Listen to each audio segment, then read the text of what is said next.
itong Soriano. Pag yung Soriano, talagang nakaloblo, aba, 1 point deduction. In a way, gulang, ano? Gulang yun. Gulang. A veteran move yan. Kaso, kung ganun ang style mo, iniisip mo yung ganun, baka ikaw ang balikan ng mga ganyan, ano, ha? Oo. Hindi mo na lang i-concentrate. Kaso yung kamay niya parang ang bigat today mo, ano, si Landero. Parang hindi umaabot at sabi mo nga hindi mabasa kung nasaan at anong gagawin ni Soriano. Dahil nga, tingin ko yung Landero gigil. Gusto niya na daanin sa lakas itong Evan Soriano. Yung tamaan niya ng isang todo suntok. Oh, napapawaw ako dito sa bilis ng kamay nitong si Soriano, eh. Totoo. Tsaka mo yung hangin ko. Ano yung itsura niya ng first round? Yung pa rin na itsura niya dito sa fourth. Si Landero, ibang-iba. Parang basahang nabilad na sa araw, eh. Well, ito po inaasahan ni Dr. Ineola na maging world champion. Ito pong Evan Soriano. Bata pa po ito. 24 anyos. Pero kita ninyo na ang mga kilos ng isang veterano. Tsaka mukhang nakapasyal na sa abroad, ano, ha? Nakaikot na rin. Oo. Nakapunta na tayo na. Doon siya natablahan, eh. Oo, lalayo po ng suntok noong Landero dahil gusto nga niya makuha sa isang suntok yung Soriano. Ay basang-basa ni Soriano gagawin niya. Hindi umaabot, eh, no? Hindi umaabot. Kundi mintis, kundi short. Uy, kitang-kita po ni Soriano ang suntok nitong si Landero. Di ba ang punto nga mo, itago mo ng konti, no? Para hindi makita kung saan nanggagaling. Oo. Final half minute of a round which has been a swimming event for Landero because he's been unable to really nail Soriano with something, and I'm sure he's thinking about that knockdown in the first round na hindi pa siya nakakaganti, actually. Oo. Tsaka yung Soriano, paglampas po ng suntok noong Landero, ando na po yung suntok sa katawan, sa mukha, oh. Yep, I agree. Parang ang ratio almost 5:1, eh. Oo. Yung 1, halos hindi pa nga, yun, iniwanan pa. Yung 1, naplis pa. Pinitik pa, eh. This slow-mo is brought to you by Ginebra San Miguel. Laking Ginebra, ikaw na! Tapos slow mo natin. Tingnan niyo po ang mga binibitawan po ni... Uy, para naman talaga medyo mababa. Para On second look, ano, ha? dahil nakabig po sa uli yung Soriano, eh. Ito, may low blow po tayo dito. Yung pong naging low blow. Naging warning, ano, ha? Parang mali ang tingin ko nung una. Dahil nakabig po sa ulo si Evan Soriano na pababa ang suntok. Na hindi po naman sinasadya. Round 5, nangangalahati na po tayo sa isang scheduled 10-rounder dito po sa Caloocan. Michael Landero in the Philippine colors up against Evan Soriano in the black and yellow trunks. We've had one knockdown so far and it occurred in the first round. Alas 30 seconds pa lang ang pumipitik nun, eh. Meron na tayong knockdown nung ating unang yugto. Well, ito pong ginagawa ng medyo po ang ulo ay nakabangga, pero awa ng Diyos, wala naman at ang putok. Tingnan po natin. Yun po. Yun. Yung instant na yun. So, silip ang doktor. Tingnan po ng ating doktor. Bago itong doktor natin. Oo nga, eh. Si Dr. Singh. Diyan ka na. Go ahead, Dr. Si Dr. Mario Singh. Ingat ha. May nag-abot sa'yo ng papel, hindi mo naman mabasa kasi wala kang suot na salamin. May kahinaan yung nag-abot, eh.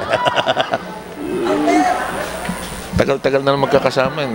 Tapos papakita sa'yo, ang liit, ano? Oo. Ako nga, tinignan kong malapit, eh. Samantala, kailangan gawin ni Landero dito? Nangangalahati na to. Paubos na yung laban. Mukhang wala siyang pinupuntahan dito. Oo. Ang palitan. 5-1, oh. Well, as usual. Pag sa akin yung pag-inyang wala ka magawa, away karsada na. Suntok na ng suntok. Walang direksyon ng suntok. Walang numero. Sa akin, okay yan. Tama yung advice mo na yan through the years. Sa akin, yung away karsada, kailangan may gasolina ka. Oo. Hindi, ibig sabihin, pag nag-away karsada ka, pag naubos ang gasolina, di goodbye. Ganun na ginawa yun, eh. Hala, medyo nagising na ba si Landero? Unti-unti. Kanina nga, kaunti nagdamaan ni Landero si Referee Garcia na yan. Kahit anong gawin mo dyan kay Virgilio Garcia, huwag mo lang guguluhin yung buhok. Aba, oo. Magkakagulo ang Pilipinas. Naku, puta naging si mga santok ni Soriano. Hindi na po malaman ni Landero kung anong gagawin niya, Naku, sus Mario Josep. Yung Ingat sa ulo. Ang una pong pagsantok ni Landero, nandun ang ulo Kaya winawarningan po ng ating referee, ingat sa ulo dahil nga po yung Landero pagsantok, ito na ulo Desperate na mo yun. Desperado na po itong ating si Landero pero tumatama po siya. Medyo po nasasaktan ngayon itong Soriano. Mukhang umi-effect yung away kalye natin, Hindi niya kukunin sa sweet science ito. Bubulangan niya ito. Sige, lamang ka. Balikating kita. Uuluhin kita. Hanggat kaya nating within the rules, pero talo sa bilis ng kamay po yung Landero, Wala. Yun. Saka talo sa hangin, Talo sa hangin. Buo yung Soriano. And sa kilos po ni Soriano, tingin ko po, meron po talagang magandang hinahanap itong boksingero. Well said, partner. Mukhang maganda yung future niya. Magbabalik po tayo after this. Tapos na po natin, inaper po doon ni Soriano, si Landero. Ibaba, itaas po ang suntok ni Soriano. Hindi po nakakaganti si Landero. Second round as we begin round number 6. A very, very tired Michael Landero, hoping for a miracle here against a classy Ivan Soriano, who already has created a knockdown in the first, has dominated the fight with a ton of punches, a really bunch full of different punches actually. Taas, baba, spaghetti pataas, spaghetti paikot, lahat sa pool Lahat pong suntok ng Ivan tumatama. May parang uppercut na sapul pa sa dibdib at may diin mo bibigla Nung unang laban po ng dalawang ito, hindi po ganyan kalakas pa sa Ivan Soriano. Tumatama siya, nadadala po ni Landero at tingin ko na mas malakas si Landero. Pero ngayon po, tingin ko mas malakas na po yung Soriano. Saka may dumaan ng panahon may experience na nadagdagan pa So may mga nangyayari na in between mo Well, itong gusto kong i-congratulate ang corner po ni Ivan Soriano dahil sila po, maganda po ang pagkaka-ensayo nitong boksingero. At saka kita mo sa laban yung difference ng ensayo Look at the load up Isang kamay lang yun nililid niya yung left tapos yun pa rin ang kanyang pan-load up. Well, ito sa isang buwan nag-ensayo mga boksingero pero napospon pa yung promotion na ito. Nakameron pa sila ng dagdag na halos 10 araw. Kaya hindi po pwedeng sabing wala sa kondisyon ng mga boksingero. A minute and 20 left here in this 6th round. And it still has had the same story with the fighter in black and yellow, Ivan Soriano, in complete control, although Landero has had some flashes of brilliance but not enough to turn the tide. Bihirang mag-miss yung Soriano dito sa laban na to. Pagbitaw, tama ng tama Samantala po yung Landero, para nagigigil yung Landero Ramdam mo pa na nanggigigil Gusto niya na makuha niya ng isang buhos yung Soriano, pero tingin ko yung uppercut para siyang nagsalok ng tubig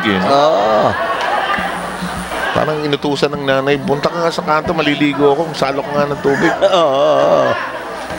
Kita mo naman ng mga tao natin dito sa Caloocan, talagang punong-puno mo kami dito. At yan po itong mga magigiting sa harap, mga nagtatago sa asawa nila yan. May gagawin dapat sa bahay yung mga yan. I'm sure mga barangay councilman yan at kung ano-ano pa, pero sa harap ng asawa, walang matapang na tanod. Tama. Sabay yan po At least ngayon yung Soriano sumasabay, pagkas umaalis Ganda ng kanyang ilag na yan. Diyan ka na. Hindi wala. Mamaya ka na uli. This slow-mo is brought to you by Ginebra San Miguel. Laking Ginebra, ikaw na! Ito po slow mo natin. Sabayan po, pero mas makaganda po ang patama nung Ivan Soriano. Oh. Mapalapit, mapalayo eh. Second out. Miski po magulangan eh. Tano po yung Landero sa gulangan ng ano. Ito po. Kawalan niyo ako, labas niyo. Balik niyo ako sa Pilipinas. Pero ito, Moy, nakita mo yung ginawa ni Soriano sa slow-mo na pinakita mo. Parang siya nagtatabas ng buko, ano? Oo. Parang hawak yung buko tapos inuupakan ng bolo, eh. Oo. Pasok na ho ang round 7. GSM Blue, masarap makihalo. Pure Foods, tender, juicy chicken cheese. Perfect combination. Grand Matador Brandy, angat sa lasa. San Mig Coffee Super Pack and Super Kape. Ginebra, San Miguel, Lahing Ginebra. Ikaw na. BMEG, Pure Food Star Chicken Franks, Inasal Style and the Philippine Charity Sweepstakes Office. Maraming salamat po. Mga nagatanaw sa aton sa Bisaya. Mayong gabi kaninyong tanan. Kini ang Rod Nazarios in this corner. Michael Landero laban kay Ivan Soriano na kasusuntok lang po at lamang na lamang dito sa laban na ito. Well, nagsisigawan pa ang mga tao dahil susuntok si Soriano sunod-sunod. Pagganti ni Landero, sala. Kaya po nagsisigawan ang mga tao eh. Oh. Ayan, ano naman. Nakikiboxing si Referee Garcia. Well, si Referee Garcia, pag kumapit ka, pinapalo yung kamay mo. Dahil bawal po yung clinching. Kasi ang style ni Referee Garcia, ayaw niyang na bumababa yung momentum ng laban. Oo. Gusto niya tuloy-tuloy. Yun naman nga, ang purpose noon, Seb, para tayong nanonood ay mag-enjoy. Ayaw nyo nakakamera ng gulangaya po sa ano, katulad niya, no? Ang style talaga, no? Ang ginagawa ng mga referee natin, binabalik sa center of the ring as much as possible. Doon kayo magsimula ulit. Yan. Approaching the final minute of this, the 7th round, and it's Soriano with evasive tactics now. He's done with offense. Nadulas po Soriano doon. Kasi nga po medyo baka na po ang loro natin. Medyo po mainit ang panahon ngayon.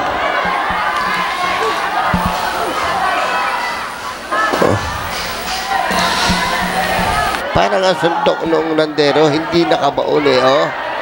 At kita-kita, ikinakasa niya kasi suntok niya eh. Hindi ka mukha ng Ivan Soriano na maiksi lang bitaw ng bitaw. Saka mo yung ensayo niya, no? hindi na siya nabigyan ng hangin para magtagal dito. May 3 rounds pang natitira, no ha? Oo. Kuminsan mo yun sa ensayo, yung extra na binigay mong isa pang kilometer sa pagtakbo, isa pang round, additional sit-up, yun ang nakakatulong sa round 8, 9, 10 kuminsan eh. Yung second win at saka third win na tinatawag natin. Saka yung remate para sa dulo eh. Kasi susuntukin ka rin naman eh. Talaga, hindi pwedeng intay muna eh. Yeah.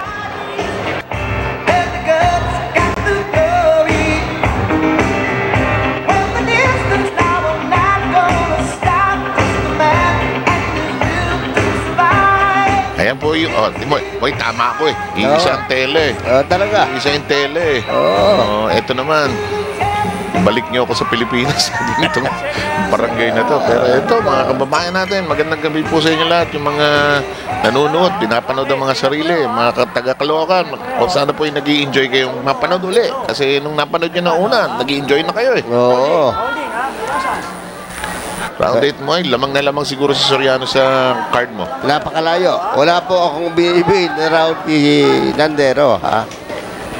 Hindi makasungkit, makapuslit o makasundot na isang round eh, no ha? Yung bang tatamaan niya na medyo masasaktan yung Soriano, wala eh, wala gano'n. Yung bang mo'y nag-umpisa ng first round pa lang? Yung bang trend ng laban? Uy, nakaunuhan, no? Uy, tingin ko, merong putok si Soriano, may putok si Landero. Kaya nga, yung bang nangyayari ngayon eh, sanhi ng first round pa lang? Oo, yung tamang yon, medyo nawalan lang energy. Si Landero. Ayan na, tabi na yung dalawang boksingero. Bihira mangyari yan, ha? Ito yung ating bagong